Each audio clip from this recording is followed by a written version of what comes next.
यो हो मनिष थापाको कथा। नेपालको ललितपुरमा जन्मनुभएका उहाँ अस्ट्रेलियाको क्यानबेरामा विगत 4 वर्षदेखि आफ्नो लगन, मेहनत र भिजनले निर्माण गरिएको द प्राइम आइटी सर्भिसेस सञ्चालन गरिरहनु भएको छ। आइटी सेवा र आइटी मेन्टरसिपलाई एउटै छातामुनि ल्याउने उहाँको सोचले द प्राइम आइटी सर्भिसेस आज क्यानबेराको एक भरपर्दो टेक हब बनिसकेको छ। स्पेसली आइटी सपोर्टको कामहरू गर्ने हामीले भनेको विभिन्न बिजनेसहरूलाई, विभिन्न व्यवसायहरूलाई, सानो होस्, मिडियम होस्, ठुलो अर्गनाइजेसन होस्, ठुलो अर्गनाइजेसनलाई चाहिँ उनीहरूले इन हाउस आइटी राखेको हुन्छ, तर मिडियम र सानो व्यवसायहरूलाई उनीहरूले इन हाउस आइटी राख्न सक्दैन। त्यस्तो कन्डिसनमा चाहिँ हामीसँग चाहिँ कन्ट्र्याक्ट, हामी यस्तो कम्पनीलाई चाहिँ उनीहरूले कन्ट्र्याक्ट दिन्छ आइटीको। भनेपछि हामीले अहिले चाहिँ विभिन्न सुपर मार्केट, मेडिकल सेन्टरहरूमा चाहिँ हामीले आइटीको कन्ट्र्याक्ट लिइरहेको छौँ। भनेको उनीहरूको डे टु डे अपरेसन्समा हामीले हेल्प गर्ने हो उनीहरूलाई। हाम्रो अर्को पार्ट भनेको चाहिँ हामीले जब रेडी प्रोग्राम पनि गराउँछौँ। अब यो जब रेडी प्रोग्राम चाहिँ अलिकति आफूलाई इन्ट्रेस्ट लाग्ने भएर, आफूलाई केही कुरा सिकाउन मन लाग्ने भएर त्यो चाहिँ प्यारलली लगिरहेको अहिले। तपाईँलाई यो व्यवसाय सुरु गर्ने सोच कहाँबाट आयो र सुरुमा के कस्ता अवस्था र तयारीहरू थिए? सोच साधन के कस्ता थिए, जस्तै फन्डिङको कुराहरू, अनि इनिसियलमा तपाईँको अब कुन स्टेजमा हुनुहुन्थ्यो र यो व्यवसाय सुरु गर्ने बेला चाहिँ? नेपालमा पनि म लगभग 5 वर्ष आइटीमै काम गरिरहेको थिएँ। यो चाहिँ आफ्नो फिल्ड भने जस्तो लाग्ने। बिजनेस सस्टेनेबल छ कि छैन, त्यसले बिजनेसले आफूलाई पे गर्न सक्छ कि सक्दैन भन्ने कुरा चाहिँ एकदम म्याटर गरि नै हाल्छ। त्यसले गर्दाखेरि म त्यो बेलामा एउटा आइजिएको एउटा डिपार्टमेन्ट म्यानेजर भएर काम गरिरहेको थिएँ। कम्प्लिटली छोडेर आएर यो बिजनेसमा गर्न सक्ने, टाइम दिन सक्ने अवस्था अलि थिएन। त्यसले गर्दाखेरि हामी चाहिँ आफूलाई पे नलिने, अनि त्यसपछि आएर काम मात्रै गर्ने। जस्तै कतिपय चाहिँ अब सिफ्ट वर्क हुन्छ उतातिर, सिफ्ट वर्क भएको बेलामा चाहिँ तपाईँको जस्तै 12-1 बजीदेखि काम थियो भने बिहानतिर आएर यहाँ केही गर्न सकिन्छ कि भनेर हेर्ने, अथवा विकेन्डको टाइमको लागि चाहिँ यतातिर म्यानेज गर्ने। कसरी चाहिँ फेरि त्यसमा जाने, ट्र्याकमा जाने भन्दाखेरि वाइ नट आफै गर्ने भनेर आफै सुरु गरेको। च्यालेन्ज पक्कै पनि छ, किनभने यता पनि मिलाउनु पऱ्यो, फ्यामिली छ, बच्चा छ, अनि त्यसपछि रेगुलर एउटा काम गइरहेको छ त्यहाँ जानै पऱ्यो। भनेपछि बिजनेसलाई सस्टेन नभएसम्म, बिजनेस अलिकति ग्रो नभएसम्म त्यो च्यालेन्ज त सधैँ नै भइ नै हाल्दो रहेछ। मेरो मिसेसले पनि अलिकति अन्डरस्ट्यान्ड नै गरेको हो त्यतिखेर। त्यो सबै हुँदा हुँदैन उसले उताको पार्ट अलिकति बढी हेरिदिएको भएर बाहिर आएर केही कुरा गर्न सकियो। सुरुमा आफ्नो एउटा मनोबल चाहिँ हुनु पऱ्यो, इच्छा शक्ति हुनु पऱ्यो, एउटा माइन्डसेट हुनु पऱ्यो, जुन चाहिँ म यो चाहिँ गर्न सक्छु है भन्ने कुरा चाहिँ आफूमा एउटा आत्मविश्वास हुनु पऱ्यो। त्यो आत्मविश्वास चाहिँ आफ्नो पार्टनरलाई चाहिँ बुझाउन सक्नु पऱ्यो होइन। अनि त्यसको साथसाथै आफूले धेरै एक्सपेक्टेसन नराखेर, जस्तै अब यहाँ तपाईँको जति फिजिकल काम गर्न सक्यो त्यति पैसा कमाउने बाटो पनि छन् होइन। त्यो हिसाबले अब म चाहिँ अब एउटा सर्टेन पैसा कमाउँछु अनि बाँकी टाइम चाहिँ म आफ्नो एउटा व्यवसायलाई दिन्छु र बुढाबुढी मिलेर चाहिँ हामी चाहिँ अब यसलाई चाहिँ अगाडि बढाउँछौँ है भन्ने किसिमले चाहिँ एउटा बुढाबुढीकै माइन्डसेट चाहिँ मिल्यो भने चाहिँ केही जे पनि हामी अस्ट्रेलियामा गर्न सक्दो रहेछौँ होइन त। यहाँ 100 भन्दा बढी नेपाली बिजनेसहरू छन् होइन।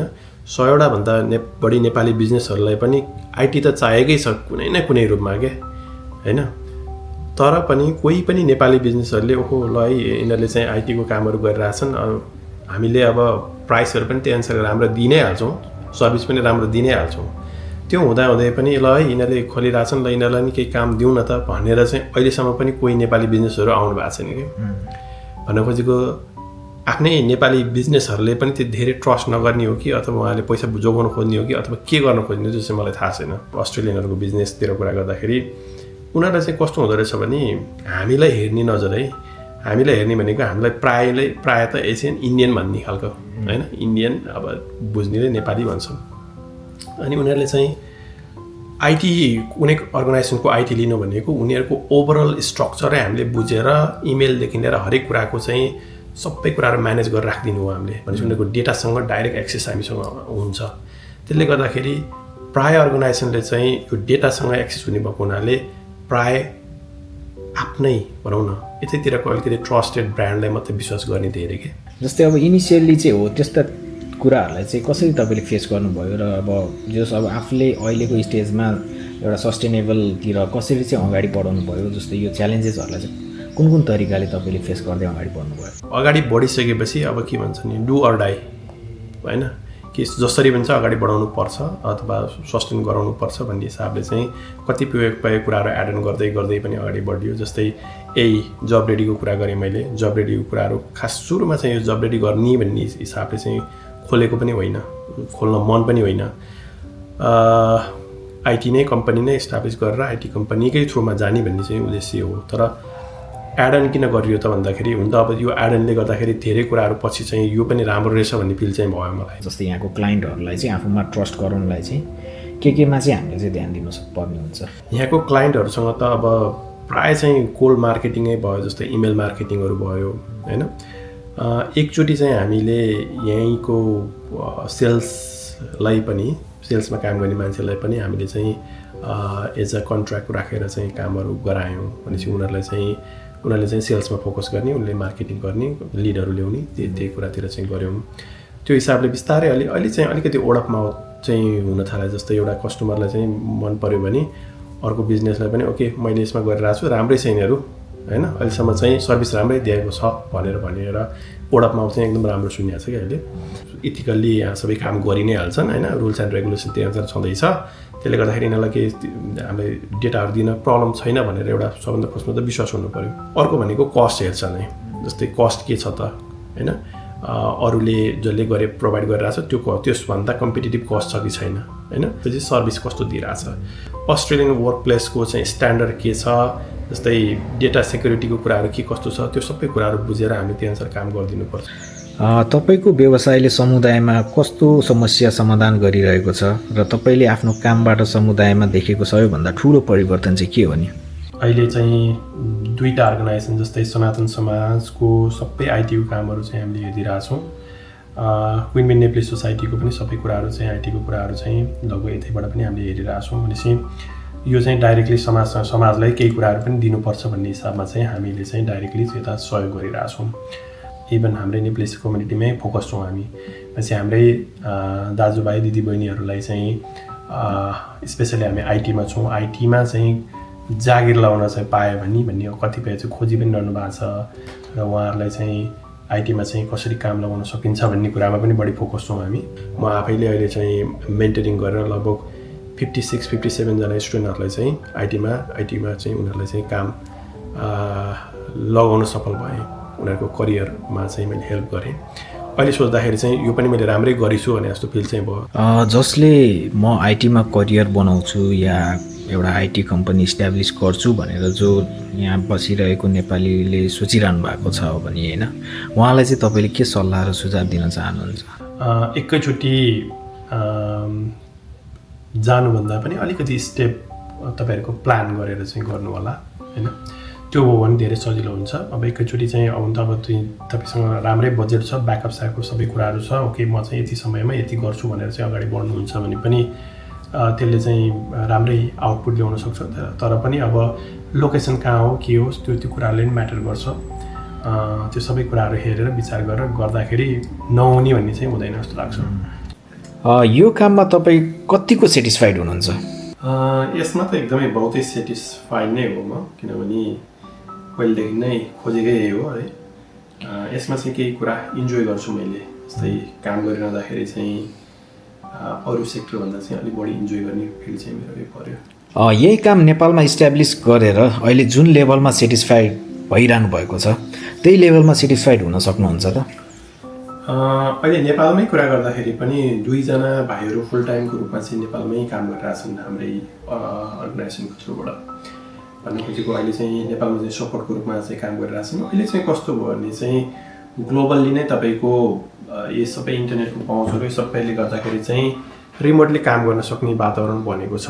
त्यसले गर्दाखेरि यहाँ कसैले कोअर्डिनेट गरिदिने हो भने नेपालकै टिमहरू पनि यहाँ बसेर सिधै चाहिँ काम गर्न सक्ने वातावरण चाहिँ बनेको हुनाले चाहिँ अहिले भाइहरू 2 जना भाइहरू चाहिँ नेपालमा बसे पनि अस्ट्रेलियाकै टाइममा उठ्छन्, उनीहरू काम गर्छन्, त्यही अनुसार सिधाउँछन्, त्यही अनुसारको आफ्नो चाहिँ डे टु डे काम चाहिँ यहीँ गरिरहेछन्। अफकोर्स जे होस् हामीले यहाँ व्यवसाय आइटी सर्भिस सुरु गरेर नेपालमा एउटा रोजगारको सिर्जना गर्न सकिन्छ। रोजगारीको सिर्जना भएको छ।